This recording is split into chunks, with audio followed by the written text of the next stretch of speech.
Khi thần định mệnh cho chúng ta chọn giữa đại học tắp đầu và 500 triệu, chị tớ chọn 500 triệu, dùng tiền đó mua nhà, cưới vợ cho em trai. Nhưng rồi bị bố mẹ lấy 2 cái chăn đuổi ra khỏi cửa. Cuộc sống rối tung rối mù, con tớ chọn đại học tắp đầu.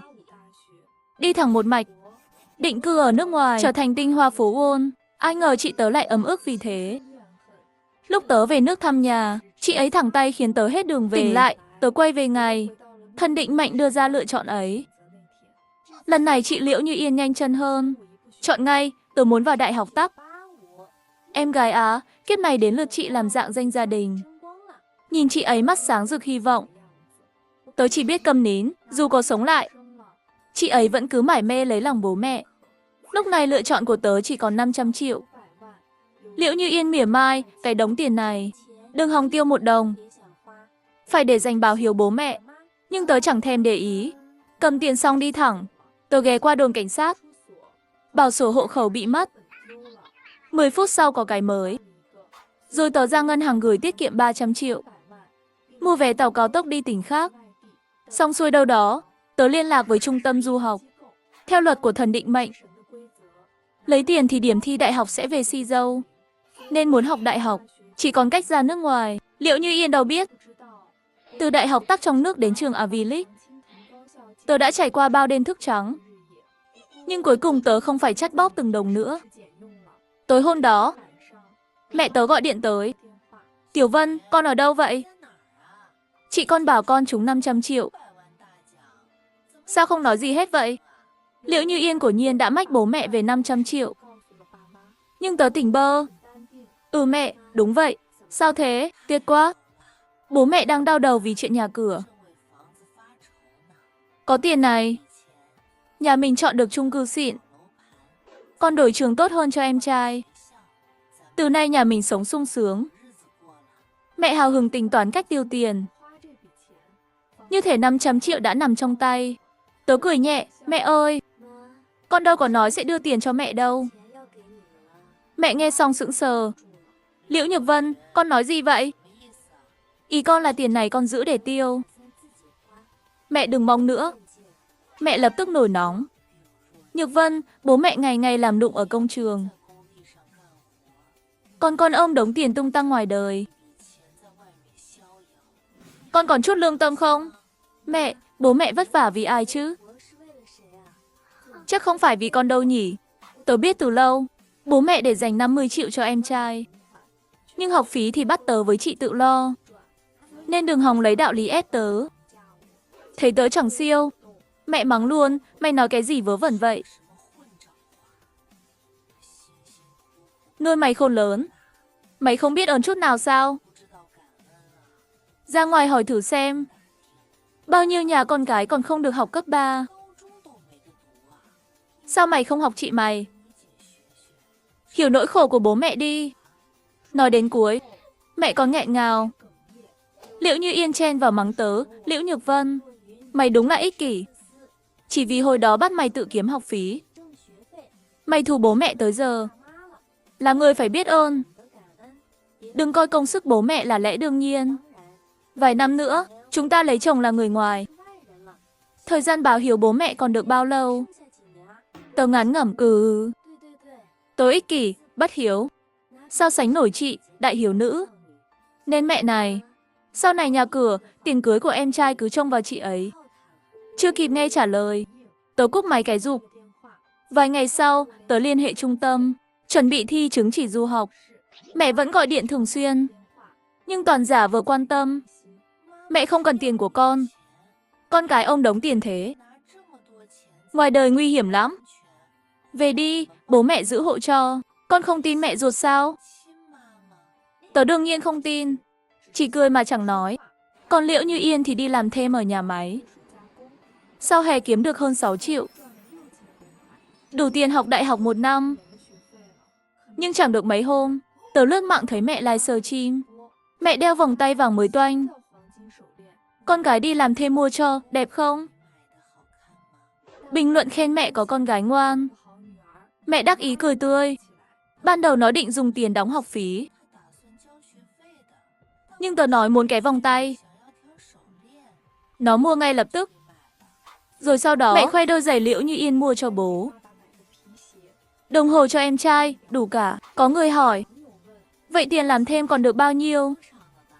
Học phí mẹ lo được không? Không nổi, để nó tự vay đi. Thế không ổn đâu. Con vất vả kiếm tiền.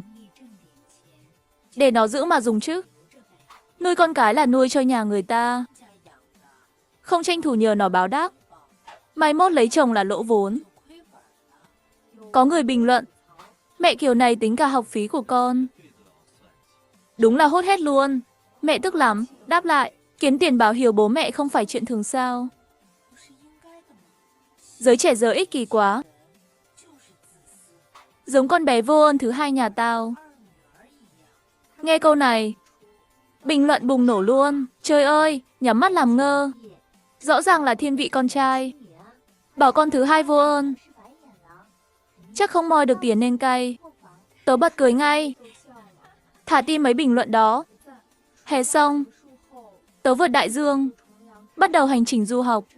Mẹ tức tối chửi bới. Đại học trong nước còn không đỗ. Ra nước ngoài cũng chỉ ăn chơi. Làm nên trò trống gì. Nhưng tớ cứ cắm đầu học.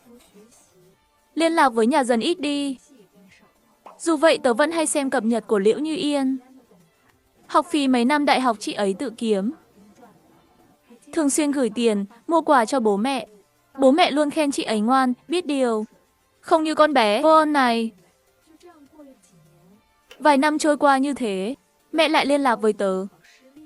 Hóa ra em trai thi trung học thất bại. Mẹ muốn tớ đón nó sang Mỹ. Mẹ không trách con Tiêu Hoàng nữa. Chỉ cần con giúp em trai nên người là được. Chọn cho nó trường tư tốt tốt. Con trai vụng về, không tự lo được. Con cho nó ở cùng đi. Cũng có người chăm sóc. Tớ sắc luôn. Mẹ yêu quý ơi. Trường phổ thông trong nước còn không đỗ. Mơ ra nước ngoài đổi đời chắc. Nhìn tớ giống kẻ dễ bị dụ lắm hả? Mẹ bực mình ngay. Đó là em ruột của mày. Nói khó nghe vậy làm gì? Mày tốn bao tiền đi du học mà giúp em lên cấp 3 cũng không chịu. Đừng tưởng có tiền là ngon. Người không tầm nhìn chẳng đi xa được. Của cải đầy núi cũng phá sạch. Tớ bật cười vì logic của mẹ. Gửi mẹ tấm ảnh ăn mì gói. Mẹ ơi, thật ra còn hết tiền rồi. Con định đầu tư chứng khoán Mỹ kiếm thêm. Ai ngờ mua nhầm cổ phiếu. Tiền sắp cháy túi luôn. Mẹ cho con vay ít đi. Khi nào con gỡ lại, đảm bảo cho em trai học hành. Mẹ tức đến xì khói. Tao đã bảo mày phá của mà. Gần ấy tiền bị mày ném hết. Nói xong mẹ cúp máy luôn. Thế giới yên bình trở lại. Sau đó tớ nghe nói bố mẹ tốn vài chục triệu cho Diệu Tổ học cao đẳng 5 năm. Lúc này Liễu Như Yên cũng tốt nghiệp. Chị ấy muốn thi cao học, nhưng mẹ lại muốn chị sớm đỡ đần gia đình. Thế là chị đành đi tuyển dụng. Nhưng mãi không tìm được việc đúng ngành. Cuối cùng đành thi giáo viên ở quê. Còn tớ lại tốt nghiệp xuất sắc từ trường AVI. Xong cả thạc sĩ lẫn tiến sĩ. Lần nữa gặp gia đình là khi tớ về nước sau tốt nghiệp tiến sĩ. Hồi nhỏ bà nội chăm tớ lớn. Bà luôn muốn gặp tớ, nên tớ phải về. Lúc này Diệu Tổ cũng ra trường, còn có bạn gái. Ngày tớ về, trùng hợp là họp gia đình. Họ hàng khen bố mẹ có phúc, nuôi được tớ thành tiến sĩ. Nhưng mẹ tỉnh bơ. Nó làm nên trò gì chứ? Bao năm chẳng gọi về lần nào. Từ nước ngoài về cũng tay không. Nuôi nó đúng là phí. Liễu Như Yên cũng hùa theo. Đúng vậy, học cao mà làm người không ra gì. Công ơn bố mẹ cũng không báo đáp. Học vấn cao mà vô dụng. Họ hàng bắt đầu chỉ trích tớ. Chị mày nói đúng. Bố mẹ nuôi mày thành tiến sĩ không dễ. Ở ngoài cũng phải nghĩ cho họ. Gánh nặng bố mẹ chắc không nhẹ. Mày phải đỡ đần phần nào. Hiếu thảo là chuyện ai cũng làm. Có chị tớ đây. Tớ lo gì được chứ? Sau này bố mẹ dưỡng già hay em trai cưới xin, chị chắc chắn không bỏ rơi đâu nhỉ. Đương nhiên, tưởng ai cũng vô tâm như mày à. Họ hàng khen chị ấy hiếu thảo. Biết ơn, không quay ra mắng tớ nữa. Tiệc tan, bà nội định ở lại với tớ. Nhưng Diệu Tổ bảo vài ngày nữa bạn gái nó đến. Không còn phòng cho tớ. Liệu Như Yên lại mỉa mai. Người chẳng góp gì cho gia đình. Cũng không mặt mũi ở đây nhỉ. Tớ lời đôi co. Đi thẳng tới khách sạn 5 sao. Thuê hẳn sĩ 1 tháng. Sáng hôm sau, tớ tình cờ thấy Diệu Tổ dẫn bạn gái về. Cô nàng tên Tưởng Lộ. Nhìn tớ đầy khó chịu. Diệu Tổ, chẳng phải anh bảo chị cả sắp lấy chồng rồi sao? Sao giờ lại lòi ra chị hai nữa? Chị ấy ở ngoài suốt, chẳng ở chung với nhà. Kể chị ấy đi. Cô nàng vẫn không vui. Đột nhiên để ý xem Mercedes của tớ. Đây là xe của chị hả? Cho bọn em mượn chút được không nha? Nhưng tớ từ chối ngay lập tức. Làm Tưởng Lộ bực bội ghê. Quay người bỏ đi, mặc kệ Diệu Tổ. Đến giờ ăn cơm, bố tớ bất ngờ hỏi. Chuyện em trai con yêu đương, con biết rồi chứ?